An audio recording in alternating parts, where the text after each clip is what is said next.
Posted on the corner with yours truly, Incognito and DJ Misses. DJ Misses. What? Author. Philanthropist. Father. All around OG. Posted on the corner alumni now. Hello. Jeezy in the studio. Yeah. What up, though? What up, though, baby? How y'all feeling? Good. Welcome back. Yeah, thank y'all for having me again, man.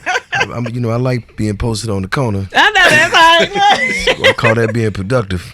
Yes, sir. Jay Jenkins is here. Mm-hmm. The book is out now. Come on. Adversity for sale. Yes, you gotta sir. believe. Book everywhere books are sold. That's Amazon, Audible. I did the audio book myself, so you listen to it. It's your boy reading it to you. That's You know, hard. imagine that. Right. Imagine that, Mr. Trapper Die reading to you. That's dope. So how did you come up with the title for the book? Because I just feel like, people see the finished product and they always feel like, that's it just they one step away from that. Mm-hmm. And people are always trying to sell you success. You ever go on Instagram, everybody winning. Right. But ain't nobody told you how they lost and how many times they lost or if they really winning or not. And to me, it was just like, even when people thought I was winning, I was still losing. Mm-hmm. And I felt important to share that, you know what I'm saying? Because, sometimes people are in positions and they wonder why these things are happening for them. But it's not, life ain't happening to you, it's happening for you, right? It's setting you up for the next thing. And I just felt like I wanted to put that in book form. And the real title is, You Gotta Believe. You know what I'm saying? Because remember, it was thug motivation, but it was 101. You feel what I'm saying? So you gotta believe is what it's really about when you're going through these things. Just make sure, you keep believing in yourself, even when nobody else don't. Definitely. So explain to us the process of this book. Because, some people just think like, oh, I just wrote some stuff down. It was done. Yeah. Explain to us the process that went into this. I started writing it over the pandemic. Of course, everything slowed down. I had a lot of time to process stuff myself. And I was really journaling. And, it just started to come out of that. And I just started, putting chapters together. And, of course, like, 3 chapters in, I'm like, okay, this is what I should be doing. Mm-hmm. And of course, I had to run it by my lawyer a few times just to make sure that I was good. Hello, shout out to the lawyer. Shout out to my lawyer. You know what I'm saying? I ain't want no issues.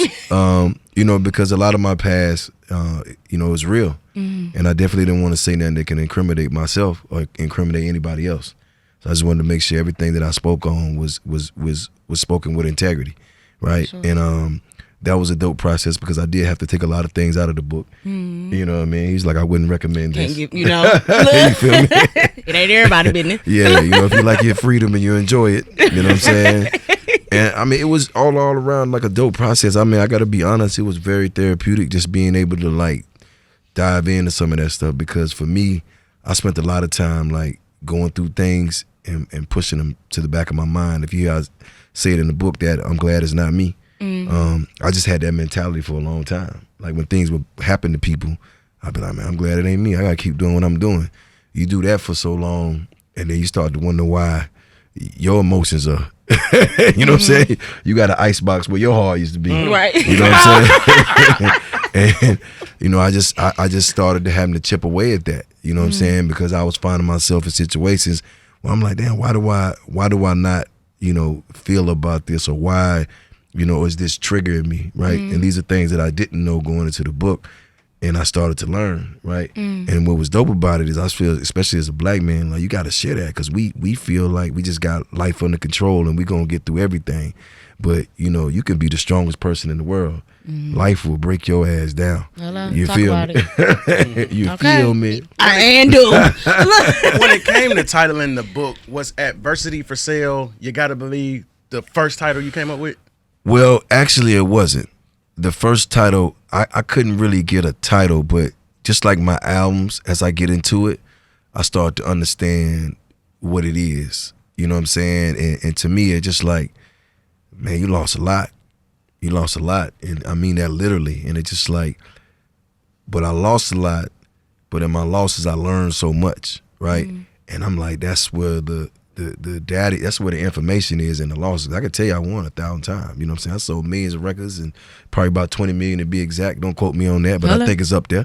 You know what I'm saying? But overall in life, that ain't what I consider a win. That's a plaque, right? That's a business deal. That don't have anything to do with as life.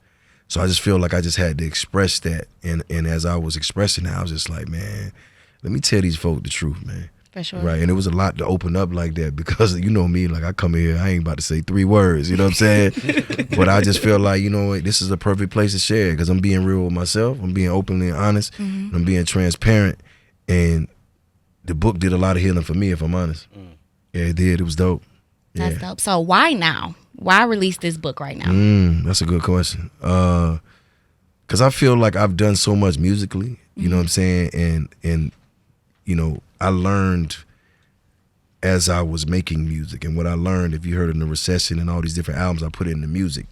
But I started learning in a different sense. I started learning from books. Because somebody gave me Think and Grow Rich, and I'm just like, oh, this is it. You know what I'm saying? And I'm like, what would it be like for me to pour back into the culture in something like a book, right? And I didn't even think author. I wasn't thinking that way. You know, even when I hear it now, it's weird. You know what I'm saying? But I wasn't thinking like author. I'm thinking like pour back into the culture, tell people your story. And this is something that I can sit down, like a lot of the songs that I wrote. When I'm writing these songs, I'm talking to my people, and I can feel it. And as I'm writing these words to this book, I can feel it, right? And it's like, now is the perfect time. You know what I'm saying? Because it's bigger than music. I'm bigger than music. Yes, we bigger than music. You know what I'm saying? So let's go to the next level together. And you know, I was like, I've been doing these in-stores and seeing homies come in off the street. You know what I'm saying? Come in, hey, let me get 3 of them, man. You know, I'm like, damn, you know, you're buying books. Yeah. Right? You're buying books. Right? That's huge. That's crazy. Right? That's crazy. Man, when you sat down and read this book and heard this book, what did that do for you? Well, I got one better for you. When I had to actually read the audio version back, it was so many moments that when things happen in real time, I know I didn't grieve right. I know I ain't deal with it right. I just ran right through it and kept on going because I was fighting for freedom. I was fighting for, you know, to be legitimate, all these different things. But going back and reading them, I had to go through that, all those emotions again. Like, but this time for real. Yeah. Because you're a grown man, you got a clear conscience, and now you got to read this back. You know what I'm saying? Triggers. So it'd be a couple times where I had to step away, come back. But I'm like, you know, when I went home that night, I just thought about it, like, damn, like you didn't feel that way when you was going through it, but now you allowing yourself to feel. You know how it is to be a black man. You're supposed to be tough, bro. You ain't supposed to feel nothing. You can't go to your homies and be like, man, I'm depressed. You know what I'm saying? They're going to be like, man, smoke this, drink that. Right. Let's go party. Right. You know what I'm saying? So it was that, you know. But and by the way, like I love every bit of the process, and even the feedback that I'm getting from people, I'm like, wow, you know, and it was something I was teetering on the line with. Like I was like, you know, you put a book out there and it's not received well because you're talking so openly. But what I learned about vulnerability is its power, and it also brings people closer to you. Definitely. Because a lot of people didn't know me like personally. They just knew who I was, but they didn't know what I was going through. For sure. Yeah. That definitely brings me to my next question. With you sitting down writing, how difficult? I love that chain, by the way. Thank you. I had my one dad. of those. Yeah, my dad used to have one. I used to sneak and wear his shit. Thank you. So, was it difficult sitting yourself down and having a talk about write down these past life experiences? How did you get through that? Did you have a moment where it was like, all right, I don't know if I could really put myself back into this? Yeah, the Shakir Stewart thing was tough for me. Because even when it happened, I can't get the words to tell you how I was feeling, right? You know, I'm self-medicating and, you know, all my vices, right?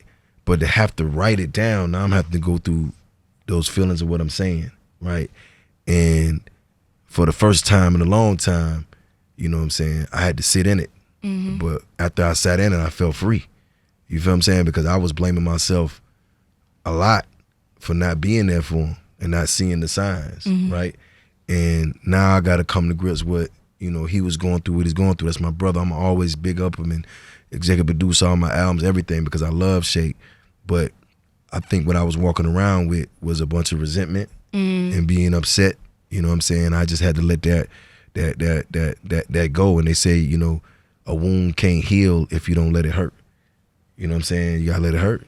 Sure. And then it starts to heal, and I feel like I'm in a better place now. I can talk about it with a straight face, you know. But then I don't know. Right, for sure. So I watched a recent interview, and you were talking about trusting, and how hard it is. Yeah, great questions. Thank you.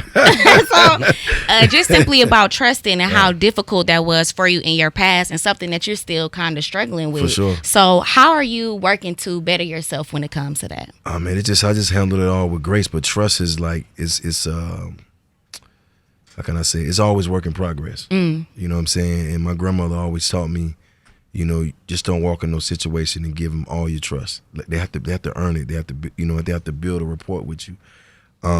But also, I've learned, you know, and I talk about it, you know, a lot in interviews, is that doing that place of not really trusting nobody and going through those transitions, I started to run into only quality people, right? And these people want to help. They want to contribute. They want to add value. They want to be there for you. They want to celebrate your successes. They want to introduce you to people, and they want to be there for you at your highest and your lowest moments. And that allows me to trust, because I know that there are some good people out there, right? But before, I didn't think anyone was good. Right. You feel me? So I went through that. And a lot of my career, earlier in my career, people would always be like, yo, why he so standoffish? Like, why he don't talk and why he don't say nothing? And my thing was, if you don't know me, you can't hurt me. You know what I'm saying? Right. You can't get in. Right. For sure. Definitely. So, how important is mental health to building success? I think it's top two. Because, you know, you could be successful, right, like many people are, and you can not know how to deal with things, right, which will cause you to lose every bit of success that you have, right? And even if you're success and you're not taking care of your mental health, with that power, you'll hurt other people around you. Like, you'll degrade them, you'll treat them bad, you'll do all these things. And one thing I'm gonna be honest about, like what I really learned, I'm gonna keep it a buck, boy, karma is real. You hear me? What goes around, come around. Yeah, I had to learn that the hard way. I'm like, boy, I'm prayed up right now. Come on. I ain't telling no lies. I ain't doing straight and narrow. I ain't doing none of that. I'm just like, look, man, I just want to be, you know, who I am. But, you know, again, you know, coming from the street, you know, into this, and why I share it is because I didn't have the words for what I was going through. I didn't know I was depressed. I didn't know I had anxiety. I didn't know how to explain that to somebody. And I definitely wasn't about to be in the middle of a trap house while we count money. Like, man, I really feel... My feelings is hurt right now, y'all. Like, you better count this money. Shut up. You know what I'm saying? Like, you crazy? You know, and that's the crazy thing. You know, we feel like if we get some money, we heal, we safe, we good. And that's the beginning of it. Because once the success and the money come in, it's gonna attract a certain type of individual. Right? Now you got to sift through this and see who's good and who's not. And you're never going to know until it goes left, right? And then that makes you not trust more. And then that makes you get into your vices more. And that affects your mental health more. And what I learned, right, when I started writing The Recession, I started working out, drinking water, getting straight. When I got healthy, my decisions were clear. I was more precise on what I was doing. My intentions was there. And I started making moves, right? And when I saw that, and then plus, when I started to go on tour for The Recession, I started to see, because at first my shows were just all street guys in the front row. Like, imagine that. You go to a show, it's just like everybody in the front row is a murderer, killer, gangbanger, or some type of drug dealer. Right. And when I dropped that weight, oh man, I went to do a show. Yeah. It was all women in the front. And I couldn't believe that. Come on now. But it showed me that if you make changes, that change it's gonna happen around right. you. And from that point on, I was like, I ain't going back. I know that's right. Yeah, I ain't going back. Author Jay Jenkins is here. Yes, sir. Adversity for Sale. The book is available now. I was combing through the chapters on the book, and one stood out for me. It said I-75. Yes, sir. So it brought me to a question that you asked yourself that I heard. Mr. Young Jizzle from the bottom of the map. You ever been riding on 75 with one in your lap? Better yet, 2 on my jeans. Kelly Road. Kelly Road, you know what I mean? 1000%. For sure. When it came to picking the title of these chapters, how did you come up with these? Right. I mean, just like because I tried to, put it with the lesson. When you go to I-75, that's talking about, you know, like, you know, if you're from the streets, you know what the highway is about. But the highway felt like opportunity to me, right? And I wanted to express that. When you go to loyalty in the word is a lifestyle, that's what I learned in the street. You know what I'm saying? Like, A Star Is Born, you know, that's when I was coming into my own. Like Trap Star, that's when I was doing my thing and trying to figure it out. So all these chapters have to do with where I was in my life at that time and what I started to understand. And at one point in my life, I-75 was the biggest thing in the world because that was like where the money was at. You know what I'm saying? And actually I lost not lost. There's a huge difference between car wreck attorneys and truck wreck attorneys. You can be a great car wreck attorney, but I bet you don't know anything about the trucking rules and regulations. Get the real experts at 1-800-TRUCK-WRECK. Expertise matters. But and I talk about it in the book, one of my favorite cousins got jammed up on I-75. And I just remember like thinking about that, like, damn, it's just like, you know, you going up and down this highway and the one time you don't make it back, somebody you love got to suffer the consequences for that. So that's why I-75 was so significant to me, because it was just like, this is my cousin. Like, this is my blood cousin. Like, they grew up. He ain't no criminal. He's just looking out for his cousin. You know what I'm saying? And it just like, that was significant to me. And even when he called me, he's like, cuz, how you remember that? Bad guy, man, that's crazy. It's like been 10, 15 years, man. That's wild, boy. Yeah. Man, mindsets changes assets. Right. And you showed so much growth. As a listener, you've been giving us albums and mixtapes, and it's almost like you was journaling to your fans to a degree. Yeah. But now it's in the book. Yeah. I think that is amazing. Just talk about the growth of changing, mindsets. Right. Well, the thing is, like, with the music, that was my way of journaling, right? And that was my way of being free, because that was a way of me expressing myself. And as I started to sharpen up in a lot of different areas, now instead of like just writing songs, you writing your feelings, like you writing what you're going through, right? And you can go back and look at that next week and be like, oh, okay, cool, that's where I was at. And writing a book is no different. It's just like, but now you're going back and you're taking a wider look at your past, and you going back and you pulling the things that happened that were significant in your life. You know what I'm saying? Because you could write a book forever, right? But the things that changed the courses of where you was going, those are the things that I pulled from that. And I got that skill set from writing songs, right? Then to journaling. And then when it was time for the book, it was just like, this really mattered to me. And the difference is I couldn't explain those things that's in the book in a song. You see what I'm saying? Right. Like you just can't put it in that format. And it's just some stuff we gotta read and listen to. Digest it and go back and like, did he say that? You know what I'm saying? And I think it's a dope thing, because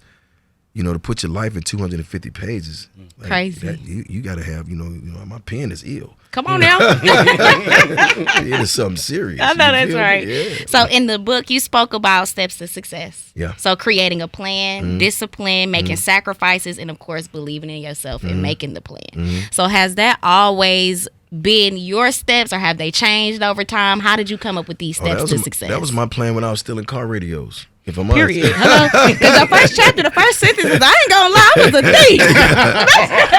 thief. You cracked the book off like, I'm letting you know. I'm just, it's very ambitious, if that's what you're asking. No, I still live by and that's why I felt it was important to put it like that, because I still live by that today. And people got to understand, I'm nowhere where I want to be. Like, I'm still thriving and striving every day. Like, every day is still work in progress. But I still live by those things. And that's why, I'm able to do the stuff that I still do, because my discipline is king. You know what I'm saying? And I truly believe I can tell when my discipline is off, because I'm not living right. Of course. Like, I'm doing things that are not in line with my purpose. And as you get in line with your purpose, you start to understand what matters and what don't matter. Exactly. Right? And that's how you're able to keep leveling up, because you're following the things that are in line with your purpose. And if you don't go by those steps, you won't even know what your purpose is. Exactly. Right. So up until the recession, I didn't even know what my purpose was. Right. And as I got into that, I'm reading politics. I'm doing all. Now imagine that. Like, you coming out of the streets and you starting to understand this stuff, and then you write, my president is black. Right. You know what I'm saying? Like, at a time where the world needed change, and you was right there ahead of the curve. Now, You know, Jay Billis calls me a prophet. I'll take that. You feel what I'm saying? Urban philosopher. But I believed, right? And I believed enough to jump out there before anybody and put that song out 4 months before he was ever even elected, right? And now, just with that, you know, he got to acknowledge the fact that I took that step for him because I believed in him. Definitely. Right? And what I did community-wise, because I was schooling myself and learning from other people, right? And that's what makes it dope, because even as a black man, you got to sit back and be like, I see you, Playboy. I see you. So do you have any other dreams that you want to accomplish? Yeah, plenty of them. You know, I these days I'm more so if it's aligned with my purpose.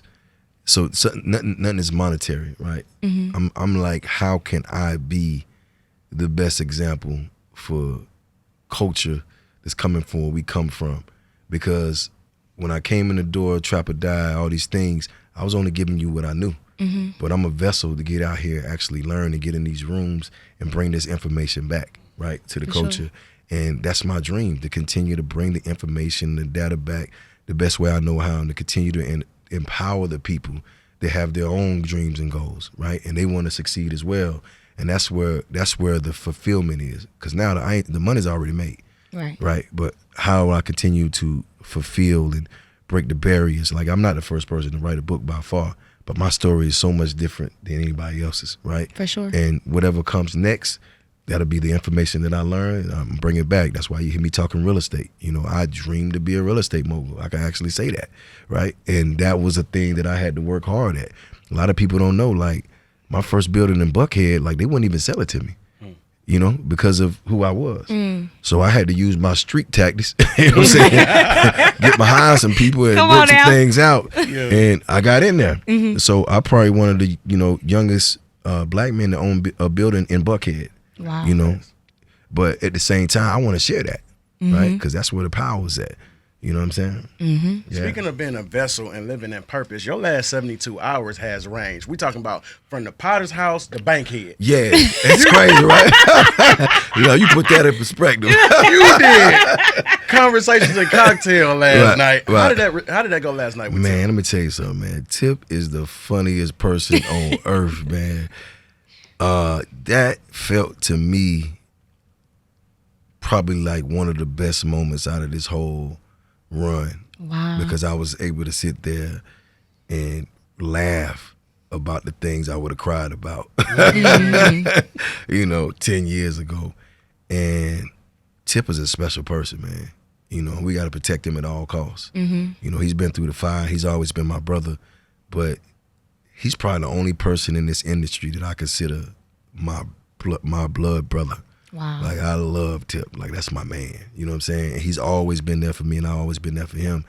And to go back and reminisce about these stories and the things that we used to go through. Because you got to think, I was in the street when Tip was making music. You know what I'm saying? So, to me, it was surreal to start to build with him like that. You know what I'm saying? This is like the Rubber Band Man. Like, you know what I'm saying? And it was crazy because we did it at the bank. Shout out to Will at the bank on Buckhead. And I remember, like, one of the first time, this is before I actually, like, really met Tip, because I met Tip in Magic City. But I was doing my promo run for this Lil J album I had, and I paid them so that I can perform, right? Nobody knew my music. And I go up there on stage, I perform, nobody's moving, nobody's doing nothing. Then all of a sudden I heard them say, Tip want the mic. And I'm like, you know, I'm looking around, he come out the back, you know, all his people, whatever. Money, hoes, car. This the same crowd that was looking at me with crickets. You know what I'm saying? Nobody moving. You got 2,000 people going crazy. I said, man, wow, I got to get like that. And when we started to build, and I tell people the story, like, he started to come around more and more. And I remember one time he came up to Patchworks while I was working on Trap or Die, I think at the time. And, you know, of course, I was still doing, you know, what I was into. And I think he kind of peeped what was going on because he was seeing money all over the place and everything. And you know how Tip is. Let me have a word with you, man. And we walked around the studio and couldn't find nowhere to really talk. And then we walked in the bathroom. This fool looking under the stalls, making sure nobody there. I'm like, what the hell is going on? And he looked at me and said, hey, bro, I'm going to keep it a buck. Like, what I see in you, I don't see in these other cats. and you're talented and you're gonna make it, but you can't do both. And that was the moment that I made a decision to leave the streets and focus 100% on music. Wow. You know what I'm saying? So shout out to my brother for that. That's dope. Yeah. Man, That's you dope. was so comfortable at Patchwork. You was in that barefoot. Yeah, you saw that? Man, Sitting on the floor. they might need to name Right. that room after you, Yeah, bro. man. You right about that, Kurt. Y'all figure that out, man. Right. I know that's right. So what advice do you have to everybody out there that's trying to start their healing process but don't know where to start? It's never too late. It's never too late. And, you know, for me, you know, at a certain point, you know, I felt like it was a wrap. There wasn't no healing. You know what I'm saying? And for me to walk through all the fire that I went through and come out of that unscathed, you know, I had to go towards the healing route because I'm leading men. I'm leading millions of people. Come on now. Millions of people are on my every word. You know what I'm saying? And I can't lead these people off a cliff. You feel what I'm saying? So now I got to empower myself to get with some smart black men or some smart mentors. Because my mentors was in the street at first, but now you start talking about, you know, the T.D. Jakes of the worlds and the Steve Harveys of the worlds. And not because these people are successful. It's because they done been through what I've been through on another level, and they see life from a different perspective. So now I got to go get this information so I know how to move, right? Because not to say that, you know, what they do I'm trying to do, but I'm in a position of leadership. So I take that very seriously, right? And if I don't know where I'm going, I got to go ask somebody. You know what I'm saying? Like, when you got here, how did this work? And people don't believe that. That's why I got so much love for the Magic Johnsons and the Steve Harveys. When Steve Harvey tell you to sleep in his car, can you see that? Right. Could you imagine sleeping in your car? Not in no Cleveland, Ohio. And I slept in the car, but I was trapping. Like I was, you know what I'm saying? I slept in the car, but I was working. Yeah. You know what I'm saying? I was waiting for them to pull up so I could, you know what I mean? But right. I respect that. That's a whole nother story. That's a whole nother perspective. And that's what I respect. Right. So the last time you were here, I asked you if you can go back in time, what advice would you give yourself? So now I want to ask you, what advice do you have for yourself right now? What advice do I have for myself right now? Lean in, stay on your path, stay in your purpose, and don't get derailed. Because if you beat the streets, you can beat anything. That's a fact. That's So, what I meant. also, when you gonna have your team tell Google to tell everybody you got 3 kids instead of 4? Yeah. Because I was watching your Today interview and I'm like, they done said it on the damn Today show. Yeah, that's tricky, man. But I you wouldn't gotta have a expect. team hit up Google. I Somebody wouldn't gotta fix expect that. nothing less of Google. Didn't they say Master P was Kirk Franklin or something like that? So Well, every time we there- talk to G, we gonna there's remind that. y'all. There's that. But to clear it up, We don't know who that other I have baby 3 is. beautiful children, and whoever this 4th guy is, he's not on my taxes. I've never met him. Period. I never seen him, and I don't have a 4th child. So I want to clear that up.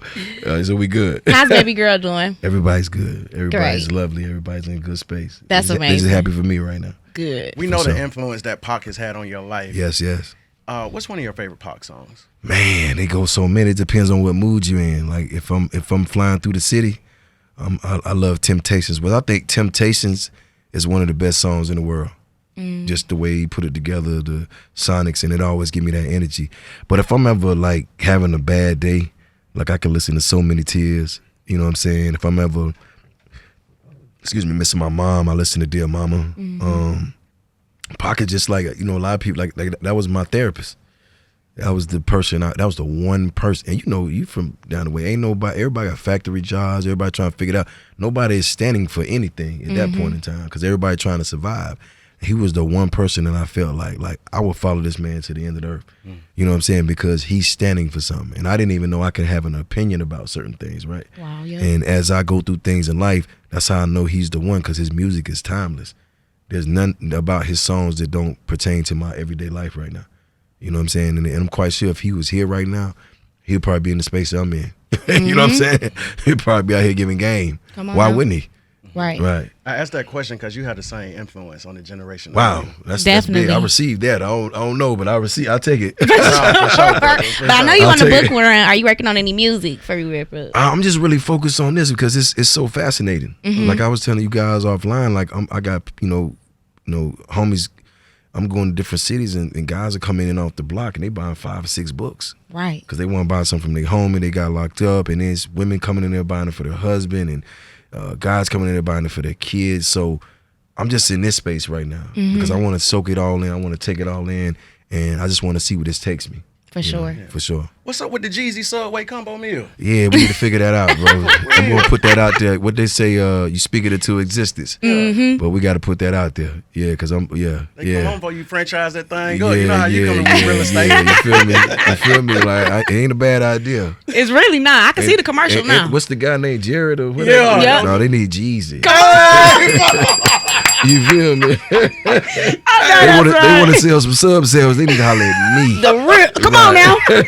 Whole things, half things, we doing it all.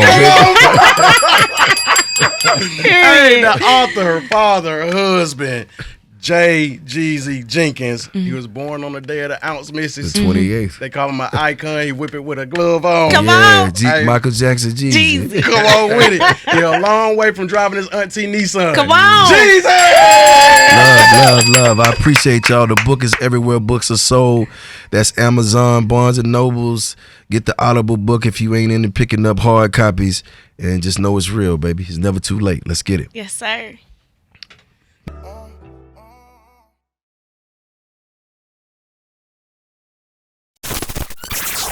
Posted on the corner.